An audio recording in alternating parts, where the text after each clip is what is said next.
Bonjour à tous et bienvenue pour cette 15e édition des Assises de l'énergie. Nous sommes toujours à Dunkerque et cette fois-ci nous allons parler du développement des écoquartiers ou encore des quartiers durables. Avec vous Dominique Desmoulins, vous êtes président d'EDF Optimal Solutions. Bonjour. Merci d'avoir accepté notre invitation. Déjà on va juste replacer un petit peu le contexte.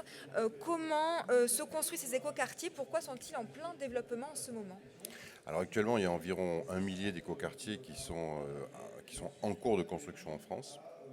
Un écoquartier, c'est quoi? C'est un quartier qui est nouveau, dans lequel on respecte un certain nombre de règles environnementales, sociétales et économiques. Donc il y a un certain nombre de labellisations qui existent, qui définissent avec une vingtaine de critères comment on définit un écoquartier. Donc ce sont des constructions neuves, mais qui respectent l'environnement et qui nous permettent de travailler sur des solutions d'énergie renouvelable essentiellement. Alors EDF Optimal Solutions a décidé vraiment d'apporter sa pierre à l'édifice, son savoir-faire, de développer des quartiers durables. Alors en quoi votre approche est tout simplement différente de celle de vos concurrents? Alors, notre approche est différente dans le sens où l'objectif numéro 1, c'est du renouvelable de 50, 60, 80, 90%. Donc on nous impose ces cahiers des charges avec des énergies renouvelables. Alors les énergies renouvelables, qu'est-ce que c'est aujourd'hui? C'est pas du photovoltaïque, ça suffit pas. C'est pas de l'éolien, dans les quartiers ça marche pas. Donc qu'est-ce que c'est? On va chercher de la chaleur et des calories dans la nappe phréatique, donc de la géothermie. On peut la chercher dans la mer, on peut la chercher dans les rivières. On peut les chercher aussi sur les stations d'épuration. Donc les stations d'épuration rejettent des eaux usées qui ont encore une certaine température, on récupère les calories et on les injecte dans des réseaux de chaleur. Voilà un petit peu le modèle. Il y a aussi la biomasse, mais qui est plus connue, puisque c'est du chauffage à partir du bois. Alors aujourd'hui, ces écoquartiers sont plutôt situés où? Dans le nord, dans le sud de la France?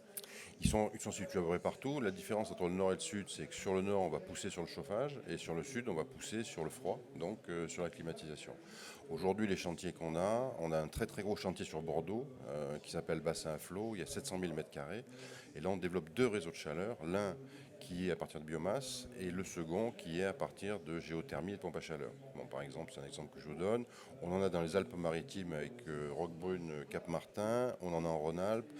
On a Camille Claudel, qui est un écoquartier qui est sur le plateau de Saclay, où par exemple 70% des besoins du réseau de chaleur sont fournis par de la biomasse et par de l'énergie bois.